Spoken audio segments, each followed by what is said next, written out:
할렐루야. 오늘 화요 아침 기도의 본문 말씀은 창세기 34장입니다. 이제 33장에서는 야곱이 이제 에스를 만나야 하는 살기등등한 에스를 만나러 갔다가 야복강에서 기도하면서 그 문제에서 해결함을 받게 되어집니다. 근데 야곱에게는 끊임없이 이런 어려움들이 계속해서 일어나게 됩니다. 원래 살고 있던 땅에서 도망을 가야 하는 신세가 되어서 야반 도주했다가 이제 라반에게 쫓겨서 또 어려움을 당하다가 에서가 찾아와서 또 살해 위협을 당하다가 그 고비를 넘겼는데 또 이제 지나서 이제 가정에 어려움이 일어나는 것을 보게 됩니다. 그래서 가정이 또 세계 마을을 이제 아예 완전히 그 전멸을 시켜버려가지고 주변에 있는 사람들이 야, 이 사람들이 이방에서 온 사람들인데 오히려 원 거주민을 다 죽여버렸다. 이 위협감이 된다고 하니까 또 공격에 오려고 하니까 야곱이 도피해가지고 이제 베델로 올라가는 그런 이제 야곱에게는 끊임없는 이런 환란의 길이 있는 것을 보게 됩니다. 아브라함하고 이삭하고 비교하면 그들은 그냥 평안하게 조금 실수할 때도 있었지만 그냥 평안한 길을 걸어가는데 야곱에게는 끊임없는 문제와 어려움들과 환란과 하여튼 문제들이 끊임없이 닥치는 것을 보게 되지요.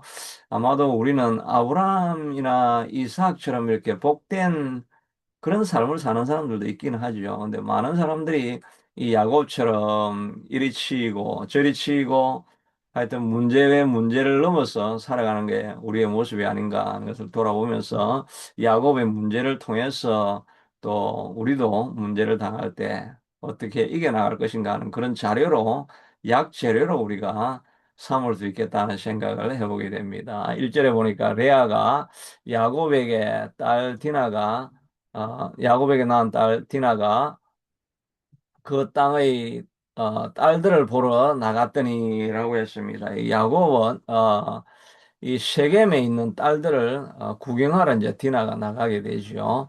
원래는 이 S를 따라서 셰일로 가야 되는데 셰일을 안 가고 따라가겠습니다 해놔놓고 숫곳으로 갔다가 숫곳에서 요단강을 건너가지고 셰겜으로 갔다가 셰겜에서 사실은 내려와가지고 이 베델에서 하나님을 예배하고 여기에서 사실 정착이 돼야 되는데 이 셰겜이 에 보면은 여기가 바로 그 에발산과 그리심산이 있죠.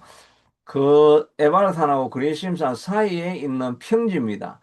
그러니까 거기가 이제 농사 짓기가 아주 편하고 그 다음에 무역의 요충지가 되어가지고 나중에는 사마리아 땅의 북쪽 사마리아 땅의 수도가 되는 지역이죠. 요수아도 전쟁하러 이렇게 내려갔다가 다시 셰겜에 진을 쳐가지고 셰겜으로 올라와가지고 다시 전열을 정비하고 이랬던 땅이기도 하고 또 아브라함은 옛날에 여기 와가지고 살기가 편하니까 거기서 장막을 치고 하나님 앞에 예배했더라는 그런 좋은 땅입니다. 그러니까 이 야곱이 그러나 그 당시에는 일단 세겜 사람들이 이제 희위 족속들이 몰려서 살고 있는 땅이죠. 그러니까 땅이 번성하고 문화가 발전되어 있고 이러니까 이 세겜 땅에 머물러 있는 것이고 원래는 베델로 올라가서 내가 하나님의 전을 세우겠습니다라고 해서 한 그 약속을 따라서 거기로 내려가야 되는데 세상이 좋아가지고 세상이 편안하니까 세상에 보고 즐길 쾌락거리도 있고 하니까 거기에 붙어 살다가 이런 어려움을 당하게 되는 것 아닙니까?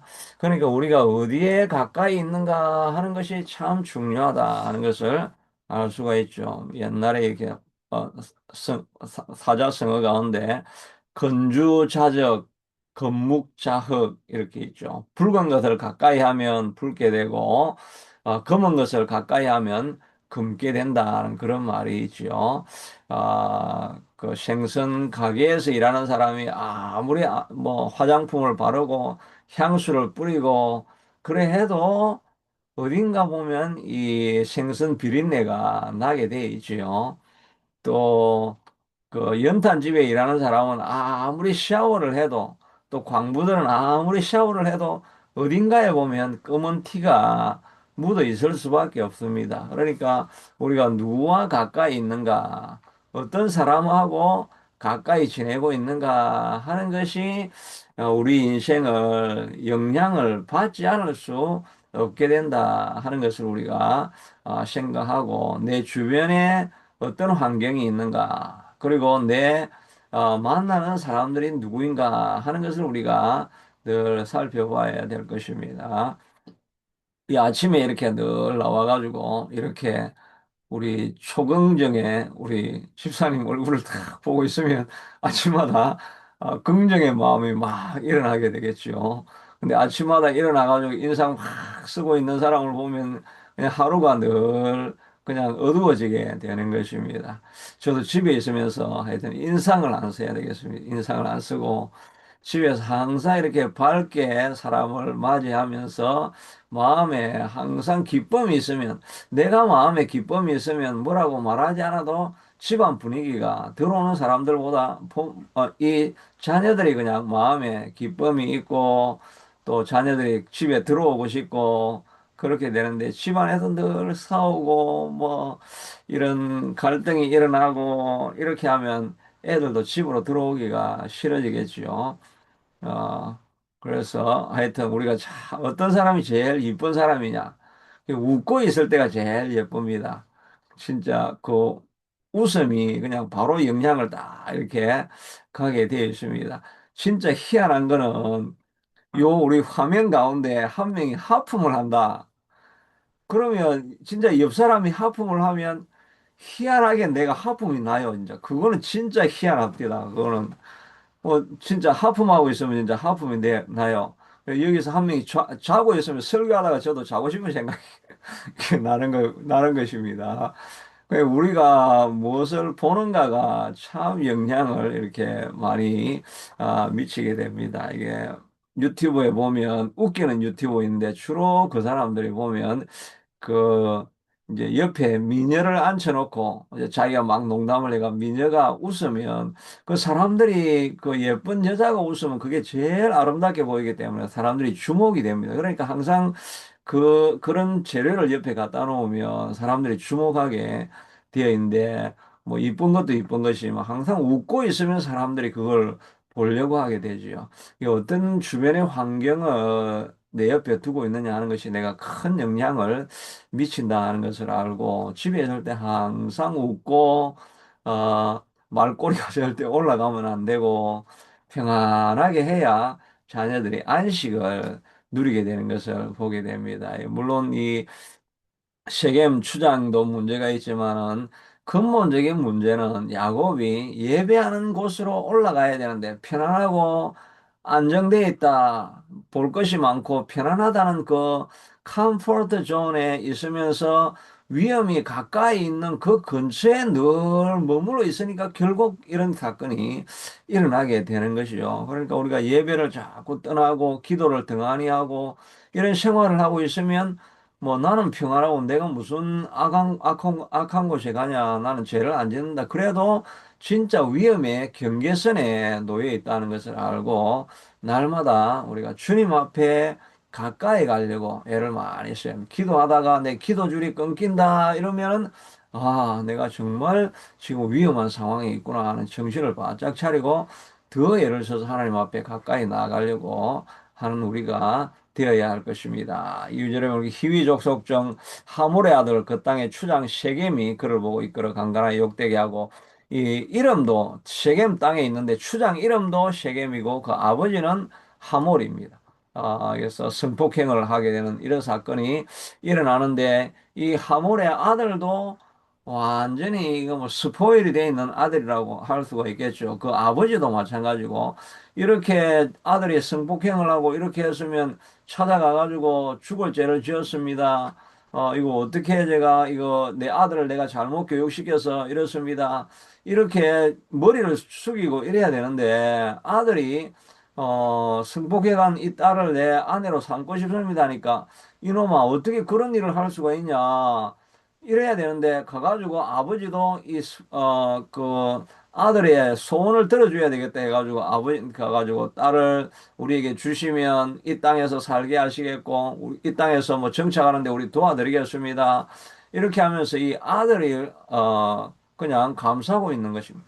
이 세상 문화가 이렇다는 거죠. 이게 옳고 그런 것이 없고 그냥 경제적인 원리를 가지고 경제적인 논리를 가지고 뭐 잘 먹고 잘 살게 해주면 다 모든 것을 덮어줄 수 있지 않겠느냐 이런 가치관을 가지고 있는 그런 이웃하고 있으니까 문제가 생기게 되는 거죠. 하여튼 이 사람들도 문제가 있는 것을 보게 됩니다. 이 일을 당하면서 야곱은 야곱이 그 딸 디나를 그가 더럽혔다함을 들었으나 자기 아들들이 들에서 목축함으로 그들이 돌아오기까지 잠잠하였고 하면서 야곱은 이걸 대응하지 않습니다. 이런 집안에 문제가 딱 생기고 이렇게 하면 난리가 났다, 큰일 났다 그렇게 하거나 아니면 하물 그 세겜 추장에게 그게 도대체 무슨 말이냐? 한 사람의 인생을 이렇게 짓밟아 놓고 너가 이렇게 할 말이냐? 이건 너는 정말 정죄를 받아야 되고 너 대가를 치러야 된다고 옳고 그런 것이 무엇인지 어, 죄를 분명하게 지적을 하고 이래야 되는데 아무 말도 안 하고 가만히 있는 것입니다. 여호수아는 아이성을 점령하러 갔다가 거기에서 실패하고 돌아오니까 이게 누구의 문제입니까라고 하면서 죄를 뒤집어쓰고 회개하고 통회하고 자복하면서 하나님 앞에 하나님 도대체 왜 이런 일이 일어났습니까? 라고 문제를 찾다가 아간의 문제를 찾아내게 되어지고 그래서 아간을 죄를 그냥 제거해 버리고 다시 전쟁하러 나아가니까 정결해지니까 이기지 않습니까? 야곱도 그 문제를 바라보면서 내가 베델로 올라가서 예배하고 살아야 될 사람인데 세상 편함을 즐기다가 내가 이런 문제를 당했구나. 이 나의 모든 문제가 내게서부터 일어난 것이다라고 생각을 하고 하나님 앞에 통회하고 자복하면서 돌이키려고 해야 되는데 잠잠하고 예배하는 것으로 돌아갈 생각을 하지 않는 것입니다. 이 회개하지 않고 자기를 돌아보지 않으니까 문제가 거기에서 끝나는 것이 아니라 더 큰 일이 일어나 가지고 이제는 아들들이 그 분노함으로 말미암아 그 성을 완전히 그냥 섬멸을 해버리게 되는 이런 그 온 마을을 다 약탈을 하고 죽이는 이런 결과가 일어나게 되는 것을 보게 되죠. 죄를 볼 때 자기가 회개하고 이런 문제가 일어났을 때 하나님이여 내가 어떻게 하면 이게서 돌이킬 수 있겠습니까 하고 하나님 앞에 돌아와서 자기를 돌아보아야 되는데 회개하지 않으니까 문제가 더 꼬이고 어려운 상황으로 가게 되는 것을 보게 되죠. 문제를 만나면 우리가 먼저 하나님께로 돌아와야 하는 것입니다. 8절에는 보니까 하몰이 그들에게 내 아들 셰겜이 마음으로 연연하니까 아내로 삼게 하라. 너희가 통혼하여 딸을 데려가고 우리와 함께 살자라고 이렇게 이야기를 합니다. 셰겜도 이 추장이죠. 추장 이름이 셰겜인데 디나의 아버지가 나와서 너희가 내게 말하는 것을 내게 다 주리라. 이 소녀만 내게 달라라고 하니까 야곱의 아들들이 셰겜과 그의 아버지 하몰에게 속여 대답하였으니 그렇게 하면서 너희가 속여서 대답을 합니다.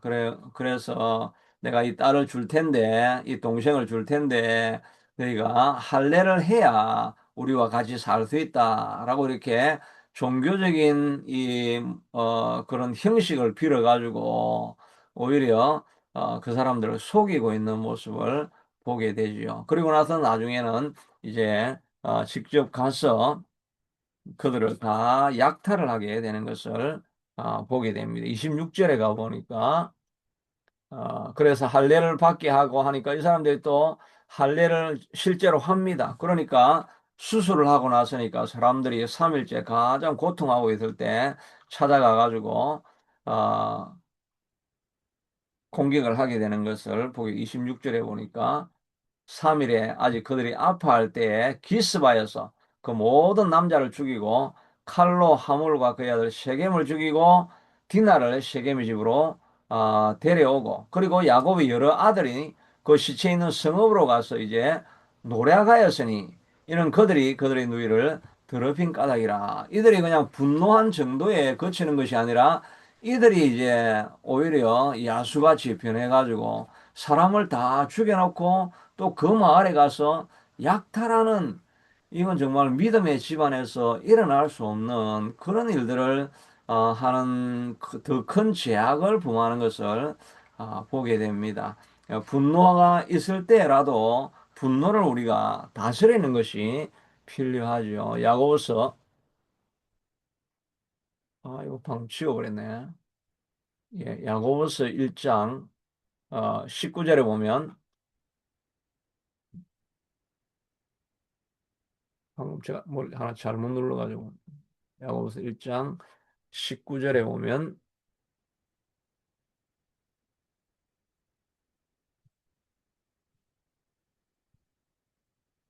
예, 야고보서 1장 19절에 내 사랑하는 형제들아 너희가 알지니 너희가 알지니 사람마다 듣기는 속히 하고 말하기는 더디하며 성내기도 더디하라.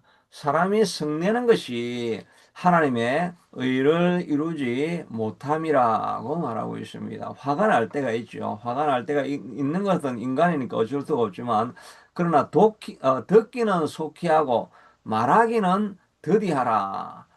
말하기는 더디하며 성내기도 더디하라. 사람이 성내는 것이 하나님의 의를 이루지 못함이라. 화를 내어 가지고 뭔가를 하게 되면 그것으로는 절대 하나님의 의를 이루지 못하게 됩니다. 화날 때는 보통 이 분노를 통제하려고 하면 기다리라고 하죠. 6초의 법칙이라는 것이 있죠. 이 감정을 통제하는 내 그 위치가 편도체라고 하죠. 편도체에서 이성을 관장하는 뇌를 전도엽이라고 이렇게, 전두엽이라고 이렇게 하죠. 그래서 그 편도체에서 전두엽으로, 감정에서 이성으로 옮겨가는 시간이 6초라고 합니다. 그러니까 6초 동안 감정이 지배할 동안은 말을 하면 안 됩니다. 6초 동안 기다렸다가 전두엽으로 가가지고 이제 사건은 일어났고, 그 다음에 이걸 이성적으로 판단할 수 있는 시간이 6초인데, 그러니까 6초 전에 이야기를 하면 감정으로 이야기를 하게 되죠. 감정으로 이야기하고 나서 쏟아붓고 나면, 그러고 나면 나중에 이제 이성적으로 판단하면, 내가 그때 왜 그렇게 이야기를 했지. 한번 쏟아놓은 말은 주워 담을 수가 없죠. 그러니까 6초의 법칙이라는 것이 있어가지고 심호흡을 이렇게 몇 번 하면서 6초를 기다리라고 합니다. 6초를 기다리고 나서 하면 이성적으로 돌아오니까 그때 이야기를 해야 후회 없는 말을 하게 되죠. 그리고 그 감정이 잘 통제가 안 되면 빨리 그 자리를 벗어나라고 하죠. 잠깐 벗어나고 있다가, 잠깐 있다가 다시 이야기하자. 이렇게 하는 것이 필요합니다. 저도 이렇게 뭐 전화를 할 때 딱 하면은, 뭐 손님을 이렇게 뭐 하고 이렇게 이야기를 하면은, 그때 뭐라고 이야기하면 내가 바로 이야기를 하면 안 됩니다. 반드시 제가 우리 스텝하고 상의해보고 말하겠습니다. 이렇게 이야기를 해야, 그렇게 하면 나중에 후회를 안 합니다. 근데 처음에는 그냥 바로 뭐 하여튼 그 문제를 해결해 보려고 좀 두려운 마음이 있을 때, 이럴 때 말을 하거나 뭐 이렇게 해버리면 나중에 후회를 반드시 하게 되는 것을 보게 됩니다. 그래서 하다 보면 어떤 문제가 딱 생기고 해결해야 될 문제가 생기면 잠깐만 내가 논의해보고 이야기를 하겠습니다. 그래가지고 생각을 하고 말을 하면 나중에 후회하지 않는 말을 하게 되죠. 그러니까 분을 내어서 성의 나가지고 하면은 뭐 하나님의 나라를 위한 의의 문제를 알지라도 분을 내어가지고 이야기를 하게 되면 그 결과는 반드시 후회를 하게 되는 것을 보게 됩니다. 그러니까 우리가 어떤 일을 하든지 천천히 생각하고 그 다음에 하나님 앞에 한번 기도하고 난 이후에 무엇이든지 결정하면 후회를 하지 않게 되는 것을 보게 됩니다. 어떤 결정을 내릴 때도 그때 기도하기 말고 이렇게 꼭 아침 기도에 나와가지고 이렇게 기도를 한번 해보면 생각이 달라집니다. 진짜 그런 경우들이 많이 있죠. 정말 이거는 반드시 응징을 해야 되겠다는 생각을 가지고 이렇게 문제를 바라보면 반드시 이거는 정의를 이루어야 되겠다 이런 생각이 드는데 기도하다 보면, 내가 이 율법의 잣대가 아니라 긍휼의 잣대를 가지고 문제를 바라보자면, 정말 문제를 바라보는 시각이 완전히 달라지게 되는 것을 보게 됩니다. 그러니까 은혜를 가지고 문제를 바라보는 거하고 율법을 가지고 문제를 바라보는 게 이렇게 천지 차이가 날 정도로 생각이 달라지게 되어서 무슨 문제든지 긍휼의 눈으로 바라볼 때 결정한 문제는 아무런 후회가 없습니다. 그런데 율법의 잣대로는 그 당시에는 그 이성적으로 판단해 볼 때 정의의 잣대로 바라보면 반드시 이런 일을 해야 된다고 해서 그렇게 하게 되면 그건 옳은 일이라고 그 당시에는 옳은 일이라고 꼭 생각이 됩니다. 그런데 나중에 지나보면 긍휼의 잣대로 가서 바라보면 그렇게 할 필요가 없는데, 그런 생각을 하게 되려고 하면 하나님 앞에 나와서 예배한 이후에 무엇이든지 결정을 해야 됩니다. 그리고 나서 이제 야곱이 이제 가서 뭐 사람을 다 죽이고 돌아오니까 야곱이 하는 말이, 야곱이 시므온과 레위에게 이르되 너희가 내게 화를 끼쳐 나로 하여금 이 땅의 주민고 가나안 족속과 이브리 족속의 악취를 내게 하였도다. 나는 수가 적은즉 그들이 모여 나를 치고 나를 죽이리니 그러면 나와 내 집이 멸망하리. 자, 이 야곱은 자기 집밖에 걱정하는 것이 없지요. 다 내가 망하게 됐다. 내가 지금 어려움을 당하게 됐다. 이런 생각을 하고 있습니다. 근데 아브라함하고는 얼마나 다릅니까? 아브라함은 롯의 어려움을 당하니까 롯을 찾아내기 위해서 생명을 걸고 군사를 일으켜가지고 롯을 찾아내고 하는 이런 믿음의 결단을 하게 되는데, 야곱은 아직도 여전히 자기 생각만 하고 있는 것을 보게 됩니다. 그러니까 야곱이 야복강에서 문제를 해결함 받고 나서 그냥 예배했다는 말이 없습니다. 꾸준하게 루틴을 가지고 하나님과 교제하고 하나님 앞에 예배하고 하는 이런 게 이 야곱에게 없는 것입니다. 이삭과 이 아브라함과 야곱의 차이는, 아브라함은 어디를 가든지 하나님과 동행하면서 하나님 앞에 기도하는 일들이 있죠. 가끔 실수를 할 때도 있었지만 이삭도 하나님 말씀을 묵상하면서 하나님과 함께 동행하는 그런 모습이 있습니다. 그런데 야곱은 문제가 일어나면 기도하고 문제가 해결되면 하나님 앞에 예배하는 일들이 없는 것입니다. 예배가 자기의 삶의 루틴이 되는 이런 과정을 지나가야 되는데, 야곱은 그런 것이 생활화되어 있지 않으니까 문제를 끊임없이 경험하게 되는 것을 보게 되면서 우리도 일이 있거나 없거나 늘 예배하는 자리에 머물러 있고 하나님과 동행하는 자리에 머물러 있을 때 이런 삶의 우환들이 살아가신다는 것을 알고, 이 예배하는 생활이 내 루틴이 되도록 끊임없이 꾸준하게 주님 앞에 나와 하나님과 동행하다가 삶에서 승리하시는 저와 여러분이 될 수 있게 되기를 축복합니다. 하나님, 야곱의 삶 속에서는 끊임없는 우환이 찾아오게 되는 것을 봅니다. 하나님과 동행하고 예배하는 삶을 등한히 하였더니, 세상과 가까이 하였더니 끊임없는 환란이 찾아오게 되는 것을 보게 됩니다. 우리의 삶 속에 주님과 멀어지는 시간이 있다고 한다면 두려워하고 내가 위험한 지경에 놓여 있다는 것을 알고 하나님 앞에 돌아와 예배하는 삶이 될 수 있게 하도록 도와주시기를 원합니다. 아브라함과 이삭이 하나님과 늘 동행하니까 어려운 사단의 시험들이 다 떠나가는 것을 보게 됩니다. 날마다 하나님과 동행하는 삶, 하나님과 가까이 머무는 삶을 우리가 이어갈 수 있게 하시고 우리 자녀들에게도 이런 좋은 삶의 전통을 물려내리는 우리가 다 되게 하여 주옵소서. 예수님 이름으로 기도드리옵나이다.